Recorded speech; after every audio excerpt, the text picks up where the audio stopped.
2:47 a.m., North Atlantic. The sea is a black, patient animal. On the bridge of a destroyer that smells of cordite and wet paint, a midshipman cups one earphone and writes a single line on a damp pad. A routine German signal that isn't routine at all. By breakfast, that line will be a map with empty space where a wolf pack thought it would find meat. 1 minute, the ocean is crowded with invisible hunters. The next, the ocean goes silent for them because the prey is somewhere else. We tell stories about guns because guns are visible, loud, and kinetic. But the decisive noise of this night is the faint clatter of a teleprinter at a landlocked mansion 70 miles northwest of London. Bletchley Park. Huts that run hot even in cold weather, women and men leaning over lamps, ashtrays like craters, and reams of paper that look meaningless until they snap into focus like constellations. Someone whispers, "There." Coordinates. A U-boat patrol line is shifting north to intercept an eastbound convoy. Except the convoy won't be there when dawn comes. It will pass through a blank space in the sea the Germans believe is alive with teeth. The signal was enciphered on a flawless machine, the Enigma. 3 or 4 rotors walking forward with every keystroke, a plugboard scrambling the alphabet twice before breakfast, a daily key that multiplied into astronomic permutations. The operators have every reason to trust it.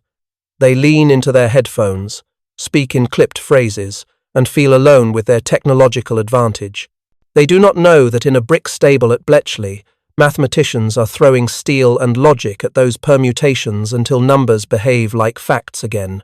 Before Ultra, the British umbrella term for the highest grade intelligence from broken ciphers, the sea kills with simple arithmetic. More U-boats in a line, more chances to stumble on a convoy.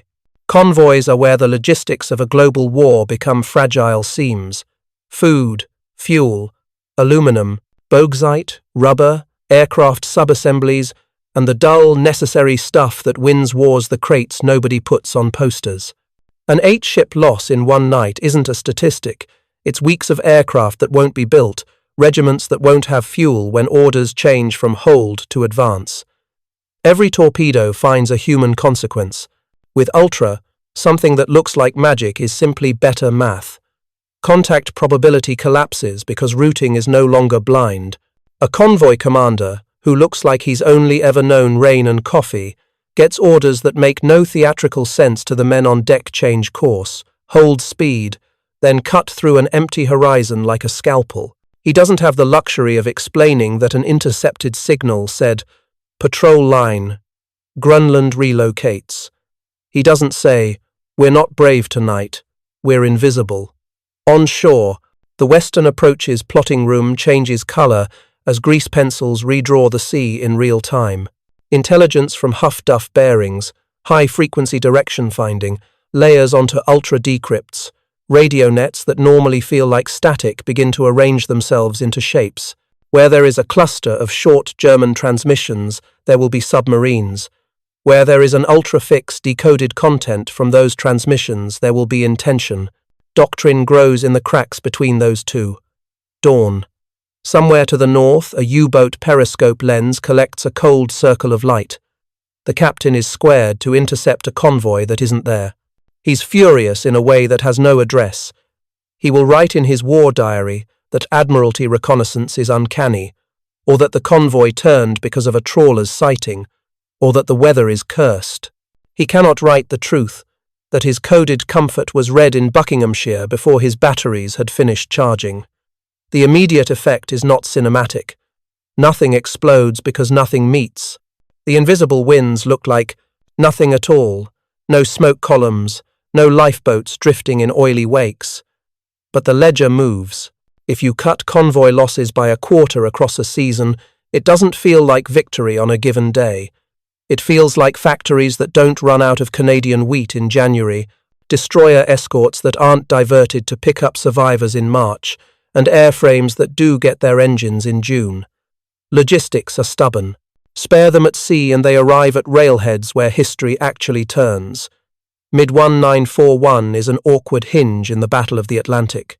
It is not yet the clean turning point of 1943, but the geometry is changing. Enough decrypts and bearings arrive on enough nights that the wolf packs start missing obvious prey with frustrating regularity. The Germans respond like professionals. They vary patrol lines, revise signal discipline, shift frequencies, and occasionally change key settings hard enough that Bletchley goes dark for weeks.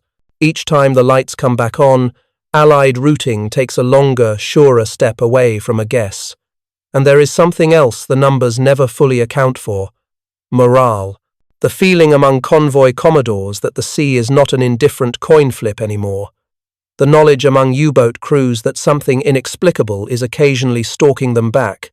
That feeling multiplies into behavior.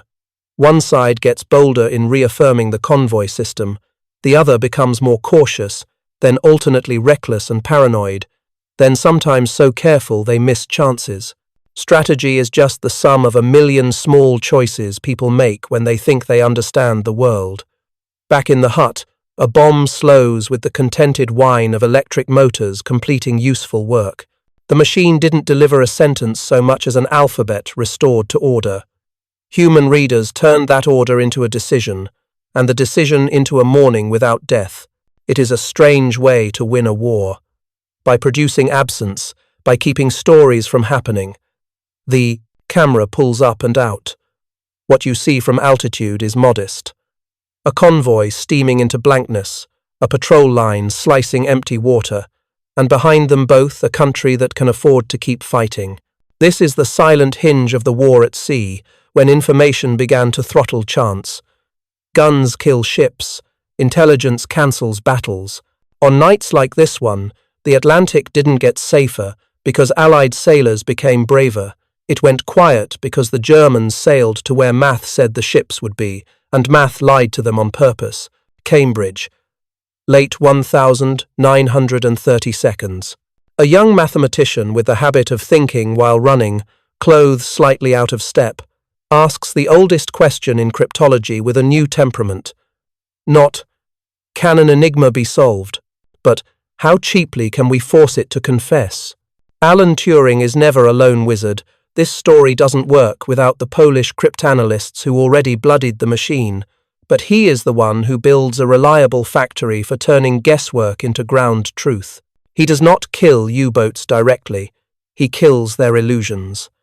To understand the shock of the first contact between math and war signals, you have to start in Warsaw. Marian Rejewski, Henryk Zagalski, and Jerzy Rojicki had attacked the German army Enigma before the war was fashionable. They did something both humble and revolutionary, modelled the machine with mathematics, not tinkered with it like a lock. Rejewski's permutation group work made the Enigma less a mystical box and more a set of behaviours you could corral with the right constraints. They built devices, the cyclometer, Zygalski sheets that turned an impossible search into a merely brutal one. With the storm gathering, they handed Britain and France a living flame in July 1939. Methods, replica machines, a vocabulary for attack.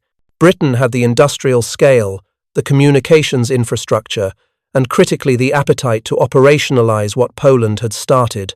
Turing, Gordon, Welchman, Dilly Knox, and others took the Polish insight and built the bomb. An electromechanical contraption the size of a wardrobe row, rotors within rotors, wires like veins, whose only weapon was speed under assumptions. Feed it a crib, a guess at a piece of the day's German message that you felt confident about, Wettervorhersage, is a gift. So is Anx. Connect a menu of logical constraints and let the machine rummage through the key space like a very fast, very disciplined burglar. The first times the Bombay produced a key that decrypted enemy traffic, while it still mattered operationally, were less glamorous than later legend, but more consequential than most battlefield heroics.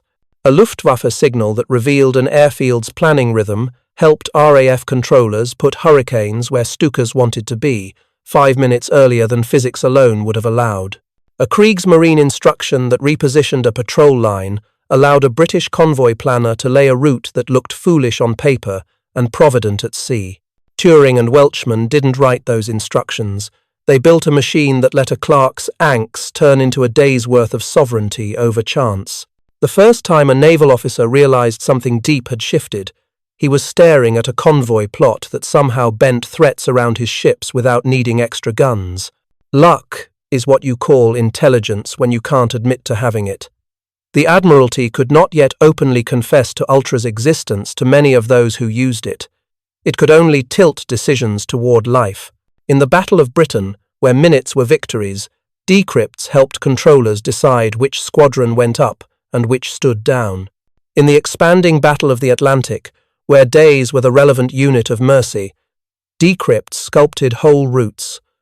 Math student undersells the brutality of what Turing and company did to Enigma traffic. They transformed a problem the Germans believed to plaster to be astronomically hard into a production line. The Germans assumed that daily keys plus message keys plus rotor stepping created a fog that only gods could see through. The British discovered that real operators are not gods. They reuse phrases. They send weather first thing in the morning. They pad with polite flourishes. They make enemies vulnerable because they are human, and machines cannot tell colleagues to stop being human. The economy of the first contact is what matters most. A single workable crib can reduce an ocean of possibility to a corridor of answers. One day's keys open that day's messages in bulk. Bulk intelligence is the only kind worth having in a war. This formation here, that petrol ship there, these patrol lines tonight. Cheap constraints multiply into expensive effects. An hour of bomb time leads to a day of safe water on the other side of the world. That exchange rate is the best in the war. This contact also shifts the moral color of the conflict. Soldiers and sailors are used to being measured by what they can see and hit. Intelligence asks them to measure themselves by what they can avoid. The first few months are full of awkwardness. Some commanders don't trust the quiet authority of a decrypt when it conflicts with experience. Others trust it too much and sail straight into the kind of clever trap clever enemies set when they start to smell pattern in their own bad luck. There are halting steps at the Admiralty as staff learn how to package code breaking into orders that don't give anything away if intercepted. Cover stories, air reconnaissance spotted X. A sympathetic trawler reported Y become a formal part of operations. The art is not just to know, it is to explain why you act as if you know without revealing why you know. You can pinpoint the first changed naval war moment, not by a single spectacular action, but by a behavior that becomes normal, rooting around wolf packs as a matter of course. This is where information stops being a miracle and becomes infrastructure. Intelligence is no longer the lucky telegram that wins a battle. It is the daily weather for war. The Germans sense something, but their doctrine is conservative because it has already nearly worked. Massed patrol lines, tight communications, trusted ciphers. They tighten communications discipline, then relax it because tight discipline also costs kills. They change keys, then drift back toward habits, because habits are efficiency, and war consumes efficiency like fuel. Years later, when the veil lifts and men who thought they'd been saved by navigation or providence read about Ultra, some feel robbed of their story. That is the paradox of intelligence. The better it works, the less glory there is to take home. But the professional pride remains, quieter and deeper the knowledge that they became part of a system where a line of letters on a damp notepad, ANX, Wetter, Greenland, kept ships together and families intact. The first contact between mathematics and enemy radio didn't add a new weapon to the fleet. It changed the price of ignorance. From the moment a guessed word could move a convoy, naval war stopped being a duel of tonnage and started becoming a duel of inference. Picture two oceans on the same chart. In one, every convoy sails on the best professional guess of mariners who have seen everything except tomorrow. In the other, every convoy sails with a daily probabilistic forecast of where the enemy is likely to be, where it intends to be, and how quickly it can pivot. The difference between those two seas is not romance, it is arithmetic. Start with the U-boat's problem in 1940-143. A submarine on the surface, its only practical hunting posture at night has limited horizon. A wolf pack stretches into a net to compensate. The net does not kill ships. It maximizes contact probability. War is logistics. Logistics are schedules, and schedules become targets only when an air attacker can find them. The expected number of contacts per patrol line per week is a function of patrol spacing, convoy density, and the randomness of paths through the grid. Before Ultra, Admiralty routing can only optimize against geography and weather. After Ultra, routing optimizes against intention. Quantify the delta. Imagine a patrol line of a dozen U-boats spread over 120 nautical miles. Pre-Ultra, a major eastbound convoy crossing that line has, for simplicity, a 1 in 3 chance of being sighted by one of the boats during a night when visibility is average. Post-Ultra, the Admiralty moves that convoy 180 miles south 2 days earlier, based on decrypted orders that fixed the patrol's center of mass. The sighting probability doesn't drop from 33% to 0%. The sea is not that obedient. But the effective contact odds collapse by half, then half again when layered with huff-duff bearings that warn of U-boat concentrations even without content. Over a month of sailings, those halves compound until a handful of convoys pass, not by luck but by design. What does that mean in steel and lives?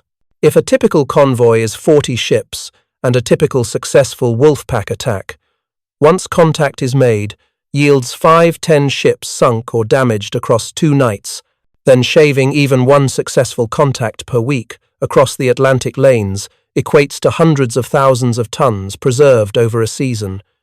Move the curve slightly, and the area under it changes dramatically. That is the economy Ultra exploits. Tiny improvements in contact probability scale into national outcomes because the sea is a high-volume business. Put another way, a 40-ship convoy that reaches the western approaches unseen delivers not just cargo but cadence. Crews unload, railways move, factories hum. The next convoy cycles into place. Losses do more than depress totals. They throw sequences out of rhythm. A torpedo that hits a tanker in March is fuel that won't be in the depot in May, which is air support, that won't be overhead in June, which is a breakout that doesn't happen in July. Intelligence doesn't give you tanks. It gives you the timeliness that makes tanks decisive. Now flip the telescope. What does Ultra do to U-boats? It increases the variance in their results and the uncertainty in their planning.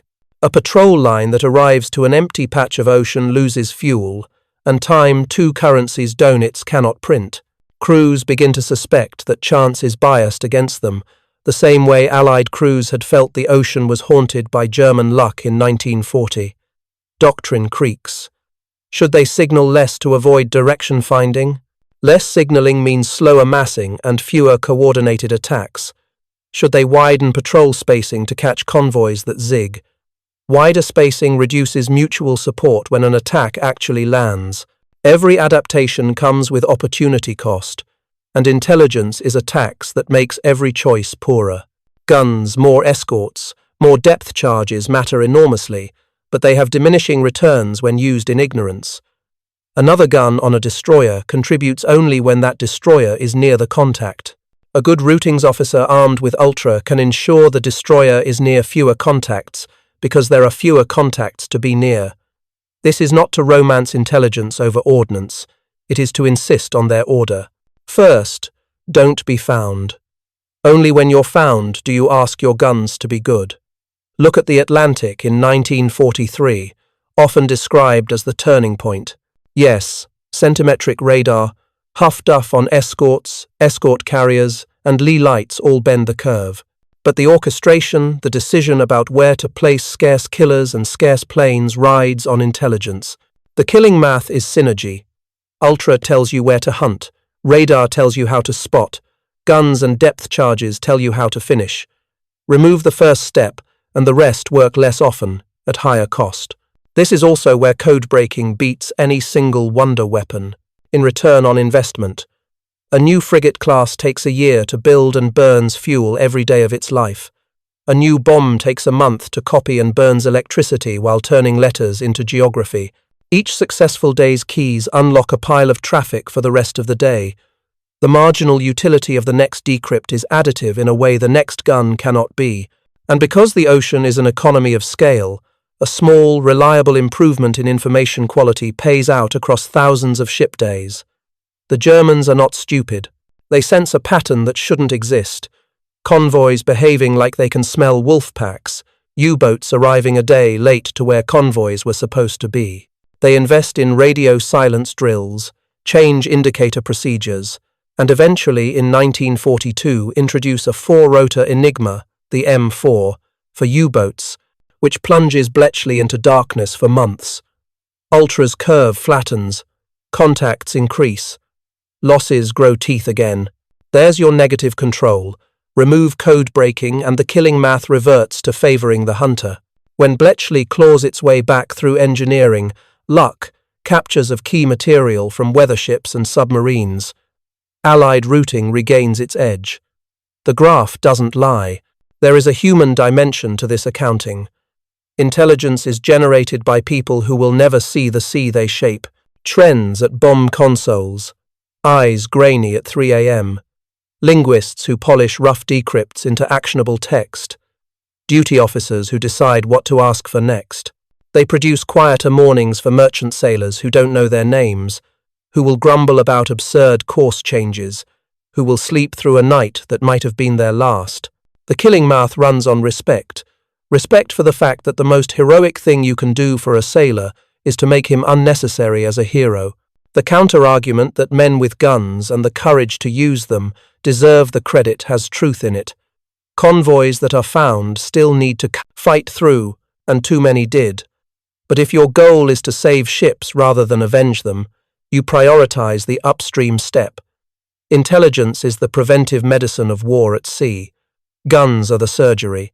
You want the best surgeons alive, but you would rather not need them. By the end of the war, the ledger is clear in a way memoirs aren't. The tonnage delivered outpaces, the tonnage sunk by margins that, while narrow at times, widen where ultra is strongest. The Allies stage invasions that require a rhythm of arrival only possible on a quiet ocean. Shipyards in America and Canada can be generous, but not infinite. Intelligence makes their generosity enough. War at sea is a market of probabilities. Code breaking didn't make Allied guns bigger. It made every bad outcome less likely, every good outcome more common. In that arithmetic, information is the only weapon that compounds.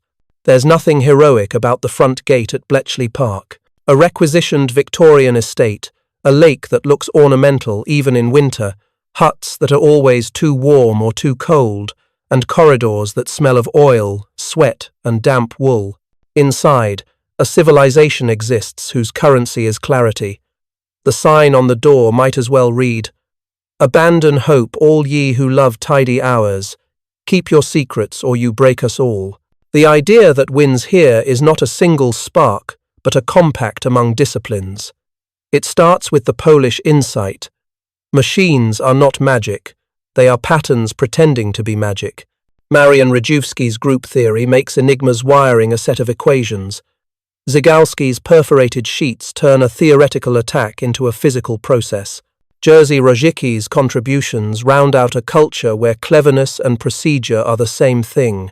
When war made discretion a necessity, they transferred not just hardware but a posture assume the machine is strong, the operator is human, and the solution is organizational. Britain accepts that posture and expands it into an industry. Dilly Knox, a classicist whose patience with repetitive detail is a weapon of its own, pushes on hand methods the way a surgeon learns to feel what cannot be seen. Gordon Welchman adds a conceptual accelerator, the diagonal board, to the bomb's logic, cutting the key space by structuring it better. Alan Turing is the architect who insists the buildings stand even in a storm. None of them work alone, and none of them pretend to. Then there are the people who make this scale. The Women's Royal Naval Service, the Wrens, operate the bombs with discipline and speed, their shifts mapped to the war's circadian rhythm, midnight to 8, 8 to 4, 4 to midnight. They write down what the machines suggest, route the candidates, and never speak of it on trains or in letters home. Linguists polish raw intercepts into text naval officers can use without misunderstanding. Clerks move paper with martial precision. Colossus, the electronic giant designed by Tommy Flowers to attack a different but related problem, the Lorenz cipher used for high-level German traffic, stands in a separate building but shares the same creed. Build speed, harvest order, hide the source. Secrecy here is not decoration, it is life support. Compartmentation is so strict that people who see each other every day for years cannot explain what the other does. Cover stories range from clerical work to statistical research, which is both true and a species of lie. Lovers marry without knowing the contours of the other's midnight.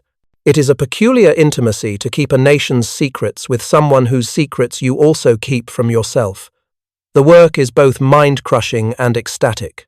A shift can be 9 hours of failure followed by 5 minutes, in which a menu, the logical diagram that ties crib to scrambled text, suddenly clicks. Someone shouts for a duty officer. The room hums like a factory that knows it just minted currency. Then the work returns to the grind. New keys. Tomorrow. New broadcasts. New errors to exploit. New ways to be wrong. Fatigue is not glamorous here. It is simply what accumulates when you spend too many nights trying to make letters behave, and the idea extends beyond breaking into the enemy's house. Traffic analysis, the study of who talks to whom, how often, how long creates meaning without content. A surge of short signals on a frequency that a particular U-boat flotilla favors suggests a redeployment, even when the content is still encrypted. The geography of call signs draws a virtual map that sometimes matters more than the text. Intelligence is like medicine in this sense. A diagnosis often emerges from pattern before lab results confirm. Bletchley's culture is a deliberate insult to hierarchy's worst habits. Academic dons work beside debutantes who can outpace them at a Bombay console. Teenage chess prodigies discover that their gift for thinking 3 moves ahead is applicable to a scheduling problem that would choke most officers. The place is full of the unmilitary virtues war usually can't afford. Eccentricity flourishes as long as it ships results. A man who forgets food but remembers every rota position will be fed. A woman who can type faster than a man can think will be promoted where typing is warfare. There are pettinesses and rivalries. Of course, no great work is pure, but the overall motion is outward. Break more, sooner. All this civilization has to remain invisible. That is the hardest idea to hold. Success means silence. Each decrypted directive must produce an effect that can be explained by something else. An RAF reconnaissance flight is tasked to discover what a decrypt already showed. A destroyer's huff-duff bearing is credited for a routing decision that came from Ultra. A captured spy is described as the source of an order that actually came from a printer in Hut 6. Deception as vitamin, not garnish. And it is dangerous. The 4-rota crisis of 1942, the M4, enigma that briefly blinded the Allies to U-boat traffic, was not simply a technical problem. It was a strategic wound that bled at sea. Convoys hit harder. Escorts stretched thinner. Bletchley's response was a fusion of ideas and courage. Engineers rebuilt assumptions, cryptanalysts sharpened statistical attacks, sailors took risks to capture codebooks and rotors from weather ships and submarines, risks that only make sense when the value of paper equals the value of steel. The idea here is that brains and bravery are not opposites, they are halves of the same national act. No one in the huts knows the whole war. That is the point. But they feel its temperature through paper. On days when keys fall fast and messages spill their news early, the huts are almost giddy. On days when the bombs balk and everything feels misaligned, even the sunlight outside looks indifferent. They live in a moral weather of their own, measured in cribs found and menus solved. If you walked the lake's edge at dusk and asked a dozen people why they're here, you'd get a dozen different answers. Duty, fascination, grief, boredom that needs sharpening, ego that needed a good cause. The aggregate answer is simpler. They are the immune system of an island nation. They detect early. They neutralize quietly. They do not ask for parades because you do not throw parades for your white blood cells. The idea that wins the war from here is continuity. Machines will change more bombs, then Colossus, then whatever comes after, but the Covenant remains. Treat encryption as a living opponent, not a wall. Exploit human habit. Turn rare insight into routine advantage. Hide the source until after the war, maybe forever. And brace for the post-war irony that many of the people who made the decisive difference will go home with nothing they can announce except a sudden disinterest in talking about clerical work. What did this place build?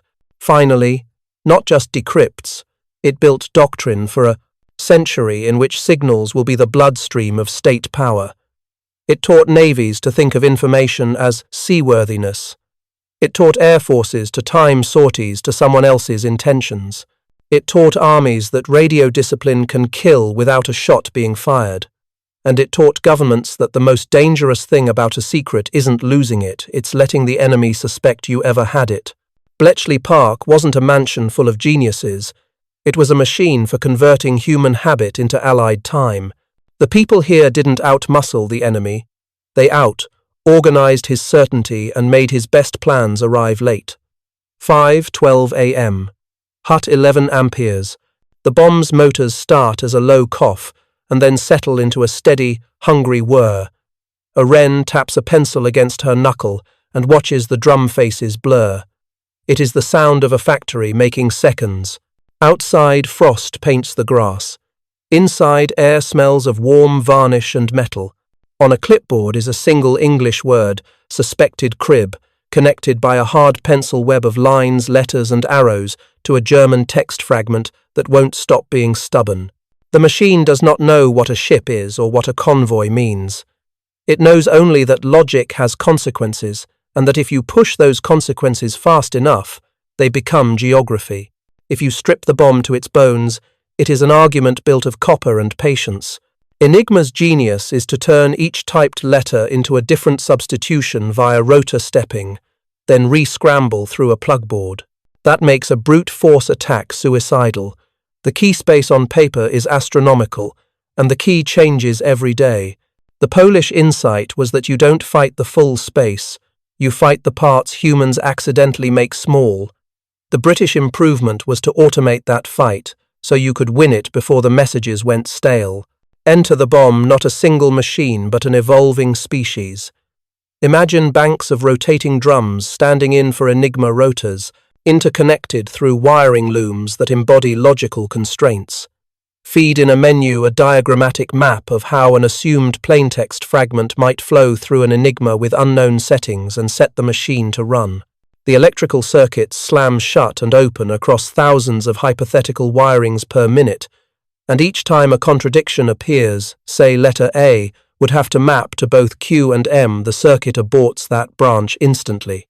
The result is not the answer, but a sharply pruned list of rotor orders, ring settings, and plugboard pairs, worth trying on a real, faithful Enigma replica.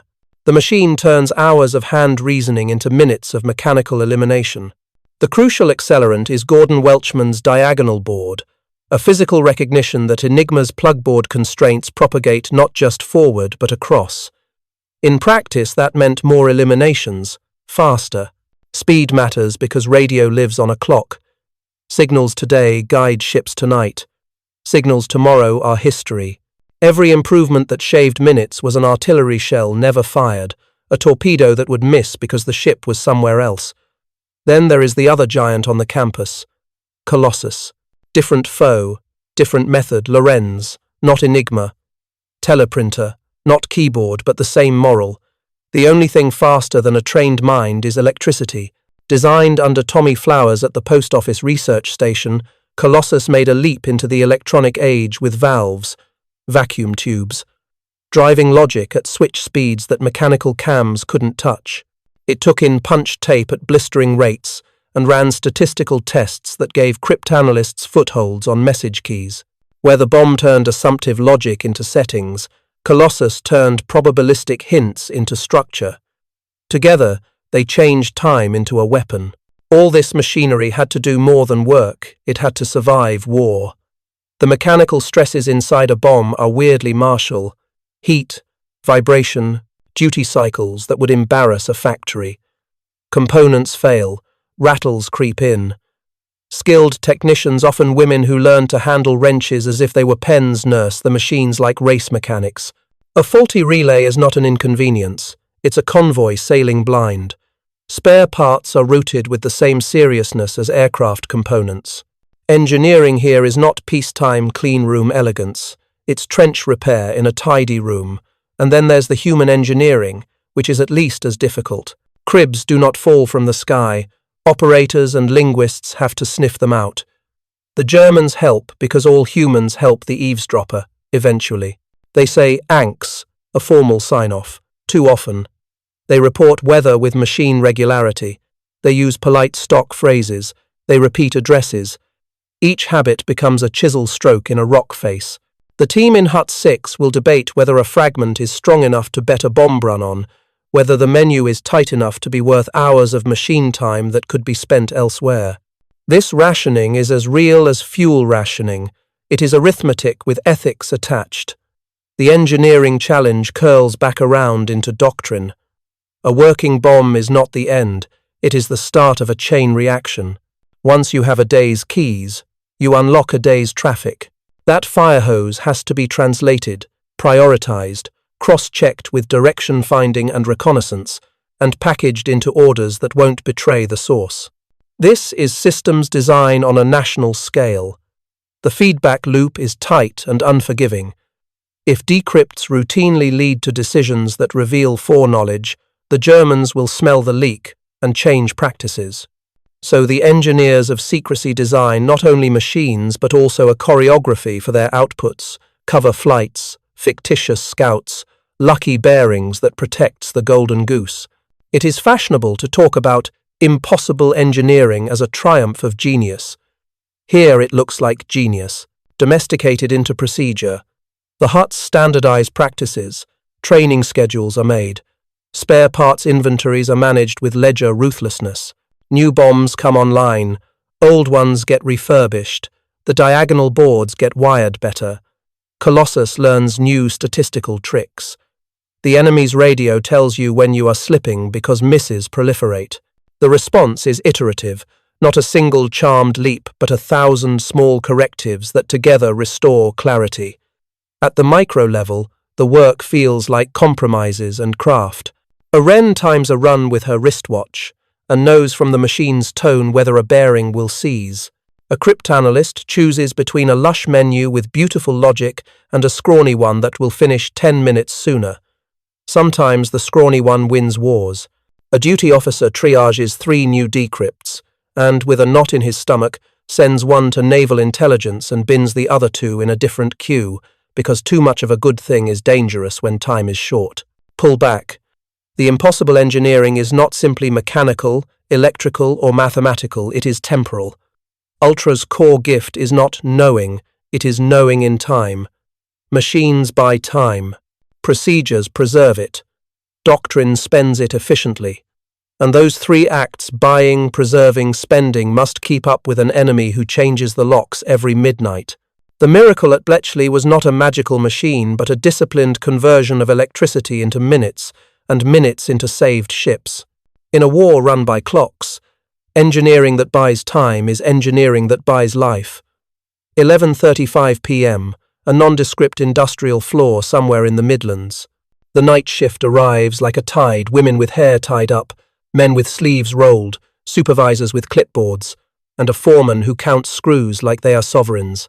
On benches, rotor stacks, drum assemblies, relays in neat rows, plugboards awaiting looms that look like braided rivers. A sign near the Sixham of floatings. Clock says, "Loose talk costs lives." In this building it is not a slogan, it is an equation. Every day's output is measured not just in completed bombs, but in hours shaved off Allied uncertainty tomorrow. Turning prototypes into an army of machines takes a different kind of courage. The courage to be boring at scale. Bletchley's early bombs were masterpieces in their way, hand-tuned, coaxed into life by engineers who could diagnose a bad solder joint by smell. That won't win a continental war.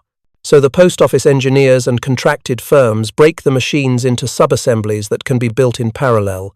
Rotor banks here, cam stacks there, frames elsewhere, wiring looms braided at yet another site.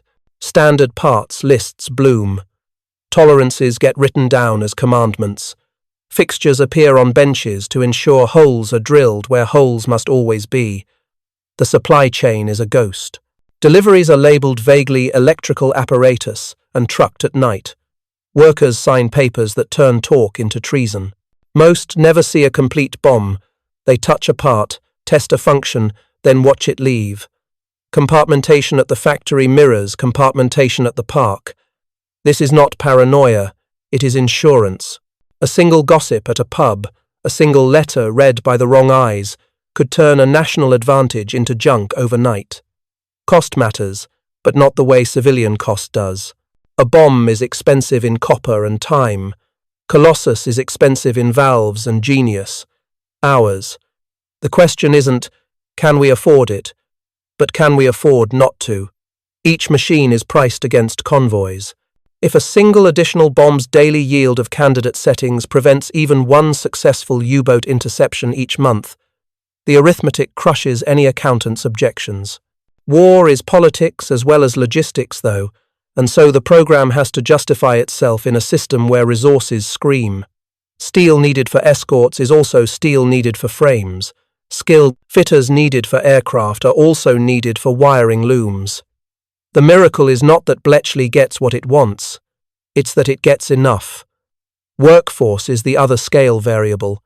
Thousands of WRNS recruits learn to run bombs with a choreography that would make a ballet mistress proud. Set up menus, calibrate drums, monitor for stops, record candidates, reset, repeat. The skill is not merely dexterity, it's judgment under repetition, spotting when a run is misbehaving, deciding whether to abort and restart, recognizing a false stop from the machine's posture. Supervisors grow a sixth sense for shift fatigue. Mess schedules get tuned. There is a geometry to the room, big men at heavy lifts, smaller hands where finesse rules, senior operators where problems tend to cluster. Secrecy lives strangely under fluorescent lights. Friendships form over tea breaks. Romances flicker and either go dark or burn steady. People share everything except the one thing that gives their lives meaning between whistles. A wren will explain to her mother that she works with typewriters. A fitter will tell his mates he's on telephone equipment. A manager will go home early on a day when the factory exceeded target and say only that the tally was good. It is an odd, proud loneliness. Production brings a different kind of failure. Prototypes fail politely, one at a time. Production fails in batches. A bad supplier shipment of relays triggers a pattern of machine tantrums across 3 huts. Someone notices the serial ranges and traces the problem to a factory bay where a jig was misaligned. Fixes get rolled out as field mods. The feedback loop between users and builders is life. Every change has to be weighed for side effects. The bomb's wiring looms are as delicate as intestines. A neat improvement in accessibility can create a heat pocket that shortens motor life. And then there's the scaling of the other pillar, Colossus. Where the bomb relied on a forest of electromechanical contacts, Colossus marks the country's first steps into electronic computing. Hundreds, then thousands of valves humming in gently warmed rooms, paper tapes whipping at speeds that look like a blur. The maintenance culture is new. Electronics want different tenderness than motors. Valve failure rates demand shelves of spares and men who can swap tubes with the grace of a concert pianist resetting a broken string mid-performance. Again, production is less grand than necessary. It's lists, shelves, routines, and a stubborn insistence that tomorrow's machine hours be higher than today's. None of this matters unless output changes operations. That link production to sea is tested every week. Naval intelligence needs keys by morning to route convoys by afternoon. Air staff need Lorenz insights by night to time raids. The factories respond not with speeches but with shifts. A special convoy schedule due, overtime. A new German procedure adding complexity to menus, additional training. A captured codebook temporarily lightens workloads, preventive maintenance while the windows open. The cadence is relentless but adaptive. In the margins of all this, the moral economy evolves. Factory managers quietly arrange for more canteen rations on weeks when night shifts will be ugly. WRNS officers write letters home for women too tired to be charming at the end of 12 hours. Engineers invent small rituals, tea at a certain minute, a brass coin passed for luck to domesticate pressure. People invent ways to keep caring about the invisible. Because that is what this is. The production of invisibility. Each extra machine makes an absence more likely, an absence of torpedo tracks, of SOS flares, of names carved into stone. By 1944, the system hums. Lines on Admiralty charts look almost confident. Convoy zigzags are no longer bets but decisions. Escorts arrive where they should, not where they hope. The factories are not quiet machines. Still break, parts still go missing. Lives still get in the way, but the curve is steady. More capacity, faster turnaround, safer seas. The enemy adapts, but adaptation has a cost. German engineers stay clever. German operators stay human. Scale narrows the enemy's room to maneuver by turning every small human error into an Allied advantage promptly. Prototypes win applause. Production wins wars. The miracle isn't that Britain built brilliant code-breaking machines, it's that it built enough of them, fast enough and quietly enough, to make the Atlantic look predictable again. 6:20 a.m. Alexandria, a harbour waking up to heat. A staff officer draws a line across a chart with a grease pencil and says nothing theatrical at all. Convoy ASXYZ sails at 1,900, route amended. The amended route looks like cowardice to anyone who hasn't slept in a plotting room. A longer leg that hugs a weather feature. A nighttime dash where the moon will be wrong for torpedo boats. A passage that clips a patch of sea the Italians love, but not on Tuesdays, not this month. The intelligence behind this line wasn't dramatic either. It was a handful of decrypted signals, some traffic analysis, and habits noticed. The result is ships arriving with what the desert needs. The Mediterranean is a smaller, nosier ocean than the Atlantic. Its geography squeezes decisions. North Africa's land campaign is an argument about petrol drums and artillery shells in a place where roads are aspiration more than infrastructure. Each unloaded tin at Tobruk or Benghazi pounds louder than a gun at the front. Ultra here is a scalpel. The British do not need omniscience. They need to be less wrong than the Axis about what will move where on Thursday. Early wins are deceptively quiet. An Axis convoy expected to make a straight run along a protected corridor shifts hours at the last minute. Something in Rome's planning rhythm changed. A decrypted message suggests the substitute plan has fewer escorts, and air reconnaissance is pushed across a strip of sky it would have otherwise ignored. Attack timing changes. Pilots who would have found nothing at 0900 find decks covered in crates at 0945. On paper, this is mere efficiency. From the cockpits, it feels like the world is suddenly legible. In the desert itself, Ultra's contribution is almost culinary. Spice the stew of aerial reconnaissance, humint rumors, and frontline reports with a pinch of enemy inner voice. A German signal that bluntly warns a division about fuel constraints does more than tell British planners what to hit, it tells them what to ignore. Resources shift accordingly. The 8th Army's staff writes orders that make sense only if you assume the enemy will choose the less desirable of two bad roads, because that is what his own logistics officer told him to do, in a message he thought no one else could. Read. Rommel is not an idiot and not a magician. He survives on audacity wrapped in speed and calculation. Ultra does not remove his audacity, it shortens its half-life. A planned thrust that relies on petrol at a depot the British now know is short will arrive, but lighter, later, or not strong enough. That transforms how British commanders talk. Instead of, if he comes, they say, when he tries, he will be thin on his right. Morale is a function of predicted contact, and Ultra made prediction less a hope and more a craft. Sea lanes between Italy and North Africa are Ultra's playground. The Axis runs supplies along a corridor that is short but exposed. The Royal Navy and RAF watch with eyes that change colour daily based on decrypts. The geometry is brutal and patient. Make every third convoy run into too much sky, too many guns. Make fuel the rate, limiter of the enemy's imagination. Success is cumulative rather than spectacular. A week's light sinkings convert into a tank battalion that goes nowhere the following month. A month's steady pressure becomes an offensive that won't launch on the day propaganda promised. Intelligence here is also a social act. The staff learns how to ask better questions of Bletchley, not, "What are they doing?" but, "Which units are moving fuel tonight?" Not, "Where is Rommel?" but, "Which call signs have gone silent?" The huts respond.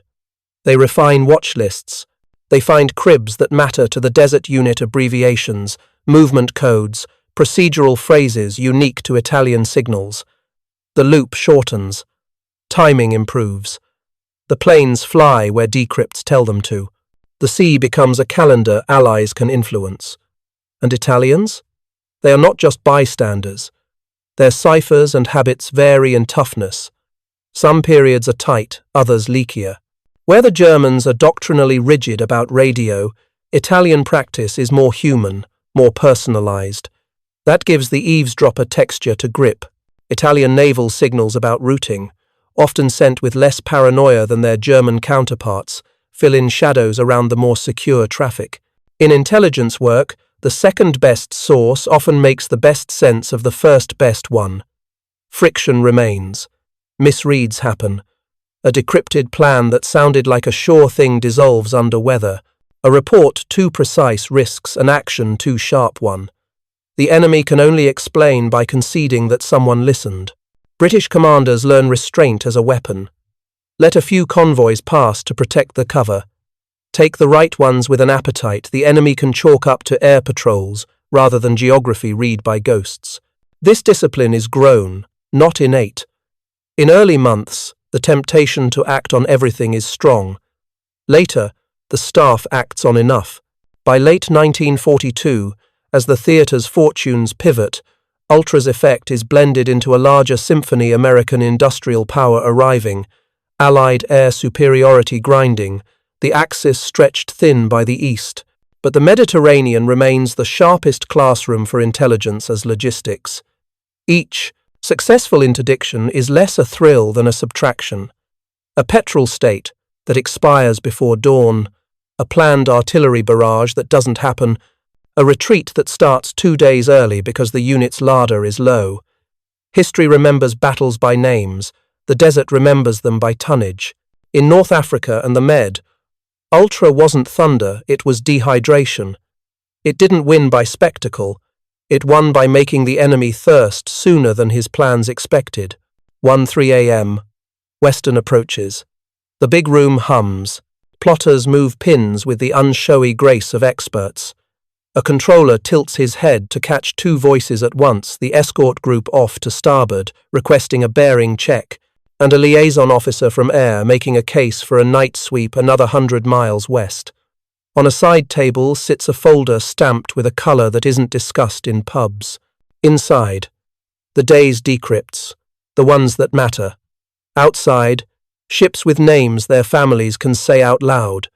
The task tonight is the same as last night, more ships home than were promised to the sea. Scaling Ultra to the Atlantic means learning to conduct rather than solo. The moving parts are now many. Convoy routing officers who have to ingest decrypts and decide whether to change a plan. HF divided by DF stations whose cross bearings can warn of U-boat concentrations without reading a word. Long-range aircraft that can finally reach the air gap with the aid of escort carriers. Surface escorts armed not just with depth charges but with better radar and doctrine. Intelligence is no longer an edge case. It's a doctrine case. It tells you where to spend your precious flight hours, which escorted group needs a temporary reinforcement, and which reported sighting is likely a decoy. The Wolfpack tactic, lots of boats massed against a convoy, relies on a communications choreography that Ultra loves. Boats must signal contacts and call for help.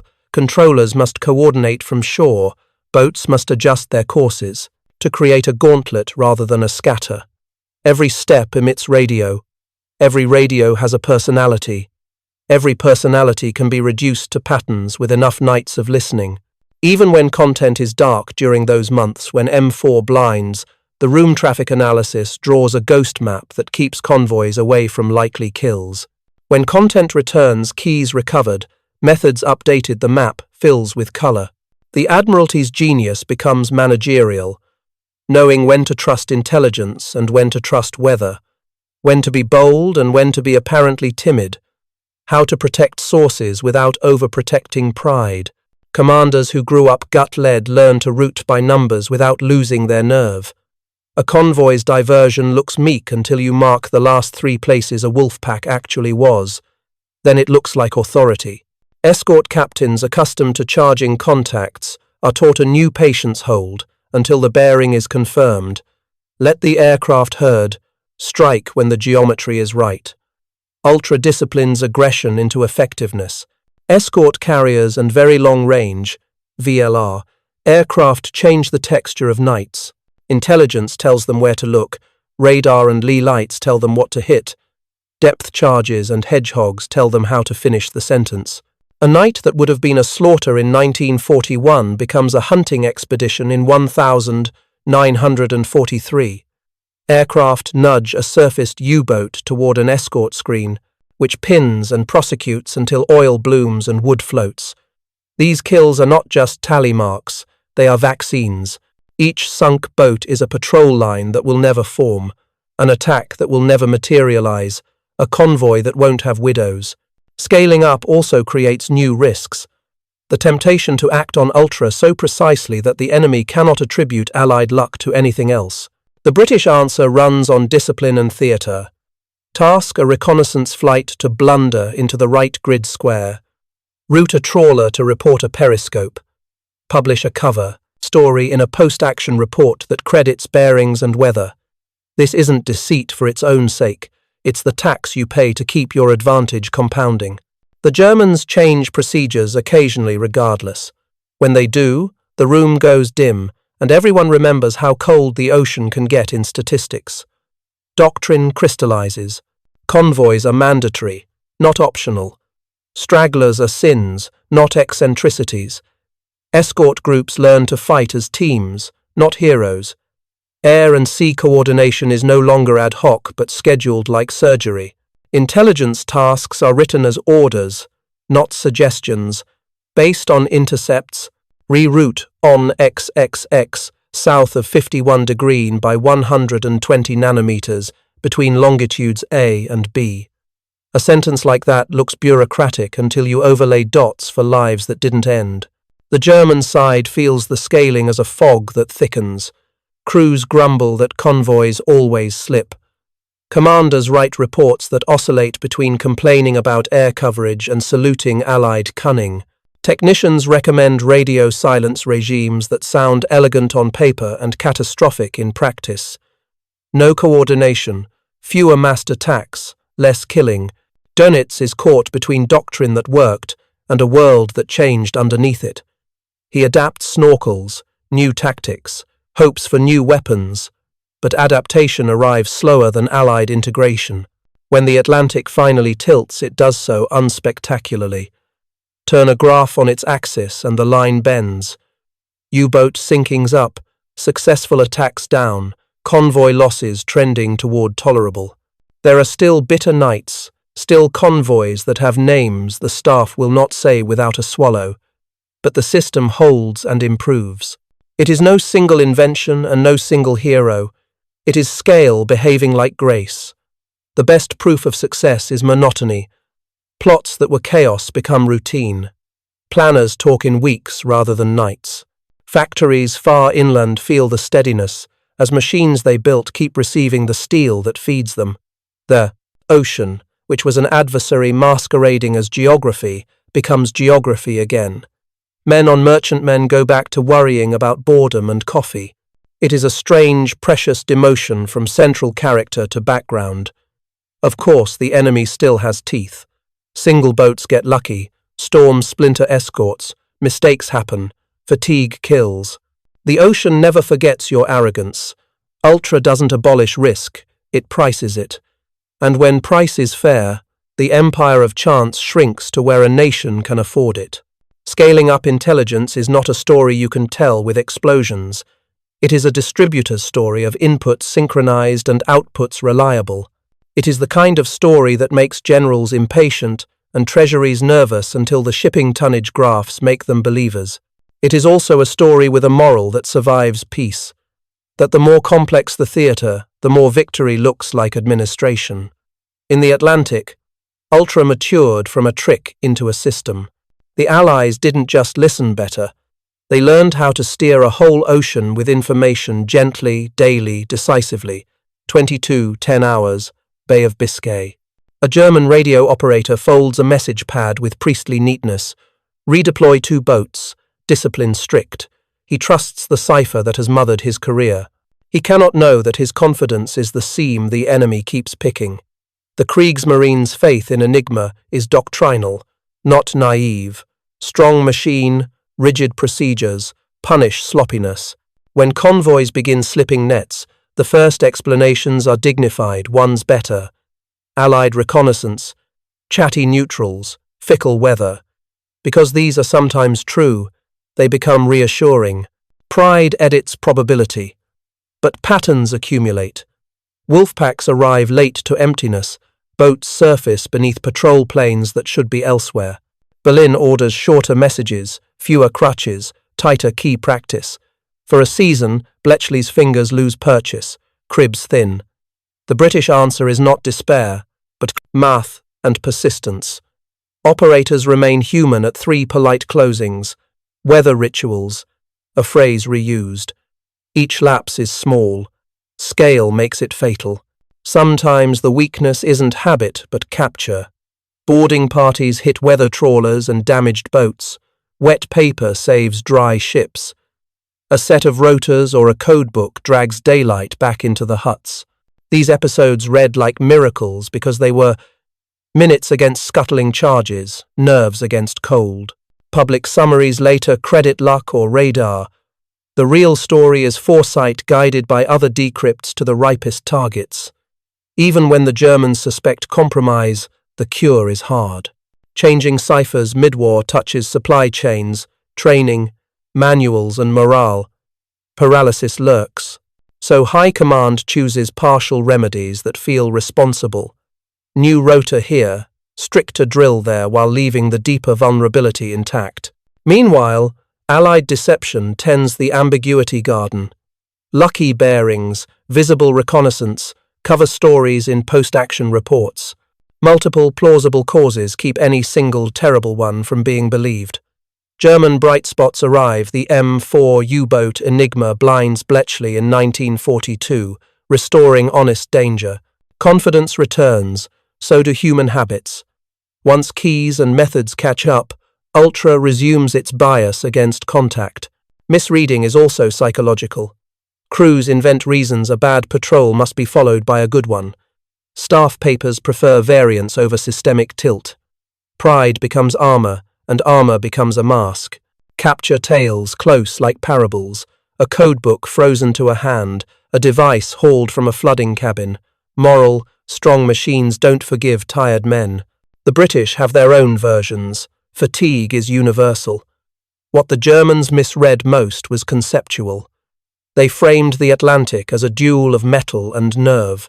It had become a duel of feedback loops, radios, mathematics, factories, procedures where the faster integrator wins quietly. They didn't lose for lack of brains, but for surplus of pride. Partial fixes felt sufficient.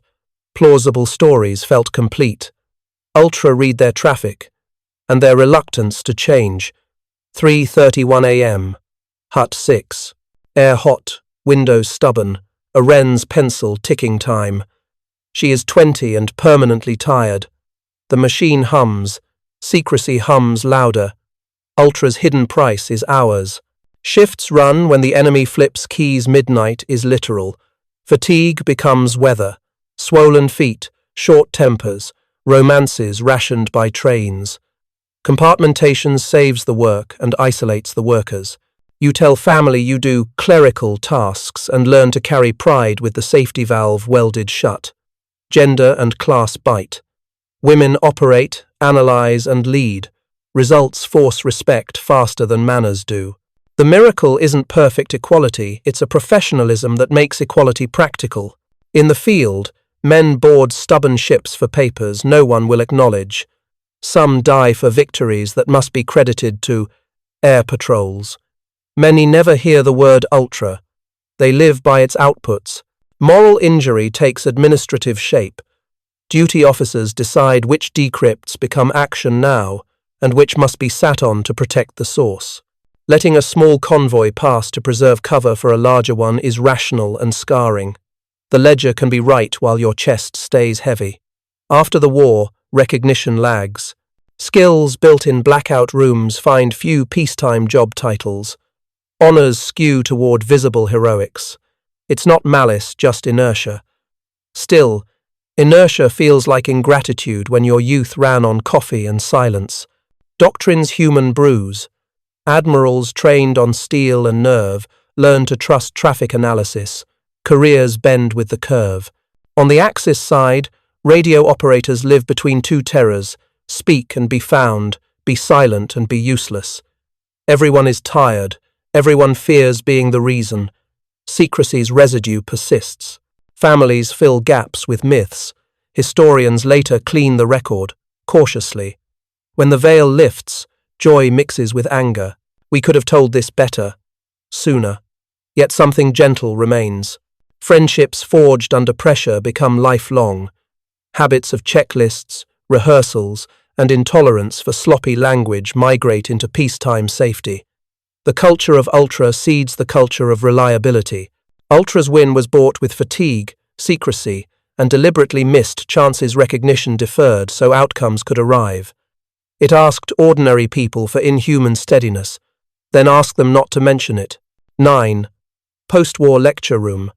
A naval officer draws wolfpack and convoy lanes, then erases both. Gentlemen, the diagram is obsolete. He means force and chance have new grammar. 3 durable lessons. First, information is a first-order weapon, not just support. Convoys weren't braver, they were correctly invisible. Air raids were on time, not merely audacious. Right institutions that collect process act faster than the enemy can disrupt. Second, integration beats invention. Radar, HF divided by DF, VLR aircraft, escort carriers none sang solo. Victory came from fusion across services and stovepipes. Post-war, that becomes joint committees, liaison cells, common formats, career paths for translators between tribes. Third, Ultra is prologue to computing as statecraft. Colossus proves electronics can think usefully at speed. The line from warm huts to cold server rooms is straight. Signals intelligence becomes peacetime staple. Ethics must keep pace. Doctrine reforms accordingly. Navies rewrite communications discipline. Deception planning becomes staff work. Air tasking learns to ingest real-time intelligence. Democracies build oversight to civilize new secrecy. Temptations to over-collect never vanish. The legacy is productive tension. Power that must be governed while it grows. Industry inherits scale and quiet. Wartime suppliers pivot to telecom and computing. Universities professionalize the math huts once recruited ad hoc. A 22-year-old moving symbols on paper becomes a hiring plan, not a romantic anecdote. OODA loops compress them, and you win cheaper. That DNA shows up from carrier doctrine to cyber defense. Humility endures. Be clever daily, and be boringly disciplined about maintenance, training, and process. Silver bullets are suspect. Integration gets funded. Technical aftertaste. Error, correcting codes, reliability engineering, tape handling, modular design, preventive maintenance, all take root. A Wren timing a bomb is kin to an SRE timing a failover. Ultra's long shadow isn't a single secret. It's a way of organizing reality fast, fused, electronic. It made victory cheaper and responsibility heavier. 2358, Spring 1945. A switch flips. A machine winds down. The lake outside remembers how to be only water. The best victories leave very little to film. We cannot count exactly how many ships arrived because electricity bought minutes, or how many deaths didn't happen because a clerk believed a page and a captain obeyed it. The final proof of intelligence is silence where screams might have been. Speeches come. The good ones are brief. People go home with habits, checklists, listening, confidentiality. Some build computers. Some raise children who learn decades later that their mother ran a machine against the night. Many die without telling their best stories. Restraint becomes a form of valor. The enemy writes his own lessons. Their systems failed, not for lack of genius, but for failure to correct genius quickly. Officers discover the world rewards homework, not mythology. States rearrange furniture, new buildings, budgets, laws. Democracies learn the paradox. Intelligence secret enough to work, transparent enough to be governed. They succeed messily, fail, then succeed again. The sea reverts to geography. Merchantmen worry about boredom and coffee. Lighthouses feel like hymns less necessary. Still beautiful. Historians fill archives with cautious clarity. Families get better answers. The moral remains. Plain. The war shortened because a civilization agreed to think together at speed. If you require a last picture, dawn. A few people walking toward breakfast. Someone corrects herself mid-sentence, there will be no new relay batch. Habit can sleep. The huts dissolve into professions, and the nation keeps the grammar if not the rooms. Resist the romantic lie that intelligence won alone. The orchestra mattered guns, weather, factories. Ultra proved something narrower and permanent. Make the enemy late reliably, and everything else you do works better and costs less. Information, organized and defended, changes the price of war. In that price change live ships that made it, lives that stayed lived, and the civic responsibilities that follow.